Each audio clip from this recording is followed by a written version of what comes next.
Bonjour, bienvenue sur la chaîne YouTube de l'UPSME et sur GestME, le logiciel de comptabilité micro-entrepreneur. Je vais vous montrer aujourd'hui comment réaliser une facture à partir de GestME, comment l'encaisser et comment elle se conserve automatiquement dans votre coffre-fort numérique au format PDF.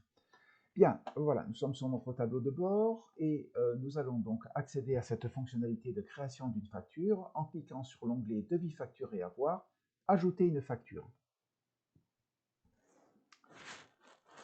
Votre masque de saisie s'ouvre et va vous permettre donc de renseigner les champs qui vont être utilisés pour la création de votre facture. Et on commence tout naturellement par la date de facturation, en vous rappelant que cette date de facturation correspond à la date à laquelle vous avez réalisé votre prestation. Donc on clique sur le petit pictogramme pour pouvoir faire apparaître le calendrier, on sélectionne la date à laquelle s'est effectuée la prestation, moi en l'occurrence c'est le 27 octobre, la date d'échéance se met automatiquement en fonction des paramètres qu'on a renseignés dans les paramètres facture, et la date d'échéance se met donc à 30 jours comme je l'ai indiqué, et au 26 novembre, sachant que je peux, là aussi, si je le souhaite, modifier la date d'échéance de ma facture. Ce n'est pas le cas. Je choisis mon mode de paiement, donc j'ai été payé par virement en réception de facture. Je sélectionne mon client, donc petite astuce, vous avez un champ de recherche, donc vous cliquez, vous frappez, excusez-moi, vous saisissez les trois premières lettres, les deux ou trois premières lettres de votre client, et il apparaît automatiquement. Le type, je sélectionne donc mon type de document que je veux éditer, soit un brouillon, soit une facture, soit une note d'honoraire, en vous rappelant que la note d'honoraire correspond à des activités libérales. Donc c'est le cas pour la facture que je veux sortir, et je vais donc saisir note d'honoraire. Je n'ai pas de frais de port, je n'expédie pas de marchandises, je n'ai pas d'adresse de livraison, idem. J'ai une adresse de prestation à saisir. Où se situe-t-elle, la prestation? Est-ce qu'elle est identique à l'adresse du client, identique à l'adresse du micro-entrepreneur ou identique à une adresse que j'ai saisie dans mon carnet d'adresses? Là, en l'occurrence, c'est du distanciel, c'est donc à l'adresse du micro-entrepreneur. L'adresse de facturation, idem, à l'adresse du client ou à une des adresses que j'ai saisies dans mon carnet d'adresses. Donc là, c'est identique à l'adresse du client.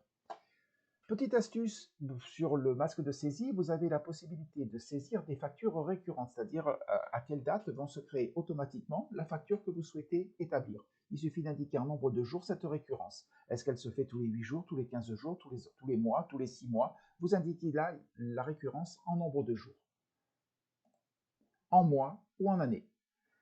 Donc si c'est tous les mois, je saisis ici, elle se fait tous les mois, et je saisis 1, elle se fait tous les 15 jours par exemple, je saisis ici mon nombre de jours. Voilà, donc là en l'occurrence, en ce qui me concerne, ce n'est pas une facture récurrente, je ne saisis strictement rien.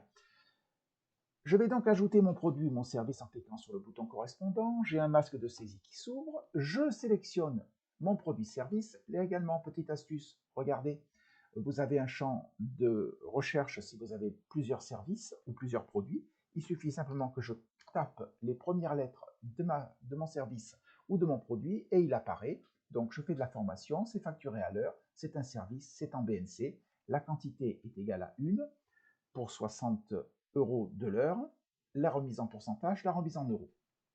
Il se trouve que là, ma formation, il y a eu 4 heures, donc je vais donc saisir 4 heures de formation et j'ai indiqué une remise de 10%. Voilà. Et j'ajoute.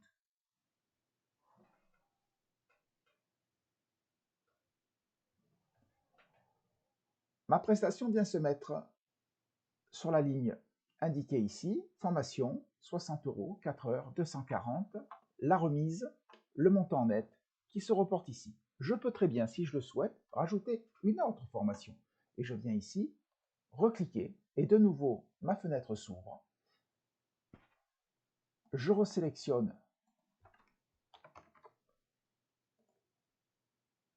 Voilà. Il se trouve que là, c'est pour une autre formation qui a duré 2 heures, et il n'y a pas eu de remise. Je n'en indique pas, et je viens ajouter.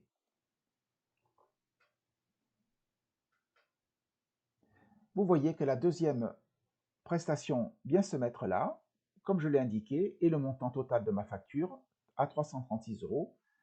C'est donc bien enregistré, il n'y a absolument aucun problème. Regardez, vous avez la possibilité de modifier les lignes qui se sont ajoutées, soit en les supprimant, soit en les modifiant.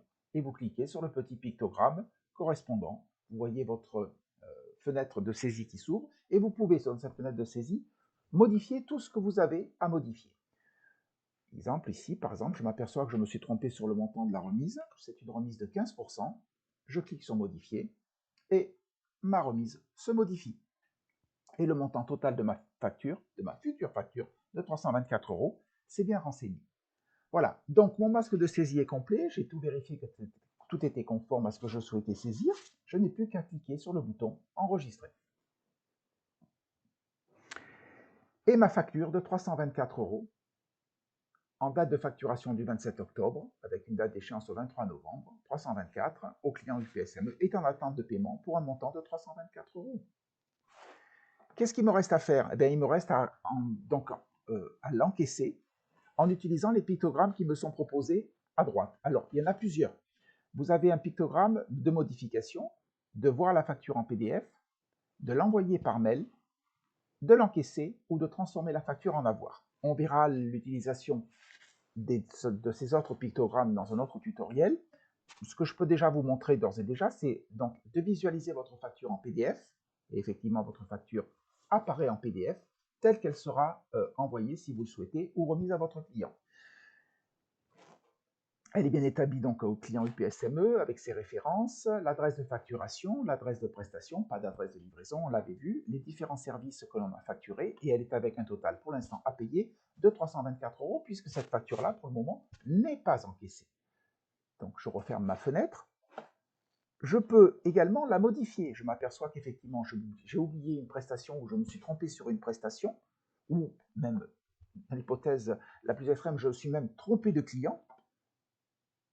Je viens ici, et vous voyez, ah ben, je me suis trompé de client, c'est pas grave.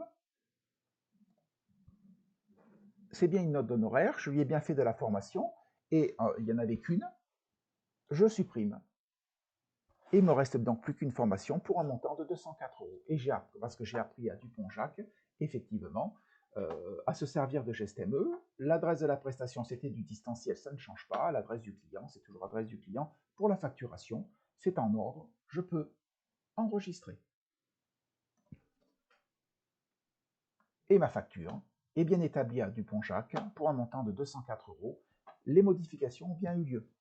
Il me reste maintenant, je suis définitivement sûr que ma facture est bonne, il me reste donc maintenant à procéder à son encaissement. Je clique sur le pictogramme encaissement. Cette facture m'a été payée le lendemain par virement. Je vais donc saisir un encaissement le 28 octobre et elle a été payée par virement. Et j'ai un encaissement de 204 € à faire en BNC. J'indique ici le montant du virement que j'ai reçu, 204 €, et j'ajoute. Et ma facture se met automatiquement avec un statut payé avec un montant restant dû de 0 €. Et si je vérifie le PDF me confirme bien que le montant payé est de 204 € et que le total à payer est à 0. Ma facture est bien acquittée. Et vous vous apercevez que la fonctionnalité de modification de la facture a disparu. Et c'est normal, une facture qui est acquittée, qui est payée, ne peut plus être modifiable. C'est une sécurité qu'on apporte. Vous ne pouvez pas modifier une facture qui vous a été payée.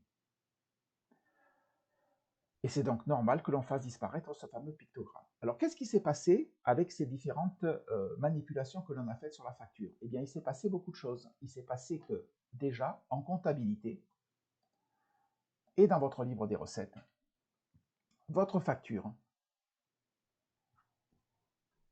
du 28 octobre, c'est bien enregistré pour un montant, et elle est ici. On va la sélectionner. Vous voyez, elle est là. Elle est là. Elle s'est bien enregistrée pour un montant de 204 € en BNC. Il n'y a aucun problème. Alors, petite astuce.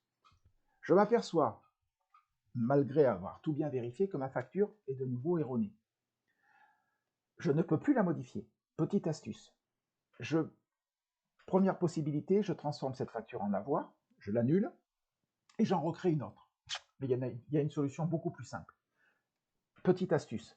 Vous avez au bout de la ligne un petit pictogramme qui vous indique que vous pouvez mettre à la poubelle, entre guillemets, l'encaissement que vous avez réalisé de 204 €. C'est ce que je vais faire. Regardez ce qui se passe. Effectivement, l'encaissement disparaît et, au miracle, la facture que j'ai créée qui était payée a rebasculé en attente de paiement. Et dès l'instant où elle rebascule en attente de paiement, vous vous apercevez que le pictogramme réapparaît pour pouvoir la modifier. Et c'est ce que vous faites. Et vous vous apercevez que vous pouvez de nouveau modifier votre facture. Bon, c'est toujours bien. Bon, je dis toujours Dupont-Jacques, mais je me suis trompé sur le montant. C'est pas grave, je le modifie. Il n'y a pas de remise en fait. D'accord? Voilà. Et je modifie, et ma facture passe bien à 240 €. Là, sur le coup, vraiment, ma facture est bonne, pas de souci. Je l'enregistre. La facture est bien à 240 €, elle est en attente de paiement. Je vais procéder à son encaissement, 240, je saisis la date du règlement, c'est un virement, et j'ai bien encaissé 240 € que j'ajoute. Et ma facture passe en payé avec un reste rendu de 240 €. Je vérifie qu'au niveau du PDF, tout s'est bien passé. Elle est bien de 240, c'est zéro, il n'y a absolument aucun problème. Il n'y a pas de remise, il n'y a rien du tout. Ma facture est en ordre. Je retourne sur mon livre des recettes et ma facture de 240 € du 28 octobre, c'est bien encaissé pour un montant de 240 €. Toute l'opération s'est parfaitement bien passée. Ma facture est créée, elle est acquittée, mon livre des recettes est incrémenté du règlement et, dernière chose, ma facture est venue se mettre dans mon coffre-fort pour être conservée au chaud. Et on va la retrouver ici, 240 € Dupont-Jacques, et elle est ici, en date de facturation du 27 octobre. Je peux vérifier, c'est bien ma facture acquittée qui est là, conservée au chaud. Ma facture est bonne, mon client m'a demandé de lui envoyer la facture par mail. Je retourne là, liste des factures. J'ai la fonctionnalité, la facture est acquittée, envoyée par mail, je clique ici, et effectivement, je vais saisir ici l'adresse mail de mon client. Pour la démonstration, je vais utiliser une adresse mail de l'UPSME, votre facture. Je peux rajouter du texte en remerciant pour votre confiance. Voilà. Je peux mettre en copie, quelqu'un, je peux la mettre en copie cachée, je peux changer votre facture de formation, geste, je peux tout changer, tous les champs sont disponibles.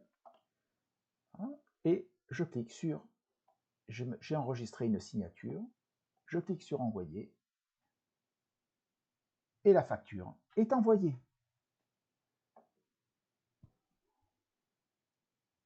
Voilà comment créer, gérer votre facture, la modifier, la conserver et éventuellement l'envoyer par mail à votre client. Je vous remercie pour votre attention et à bientôt sur la chaîne YouTube de l'UPSME et sur un autre tutoriel de GestME, le logiciel de gestion comptable du micro-entrepreneur. Au revoir.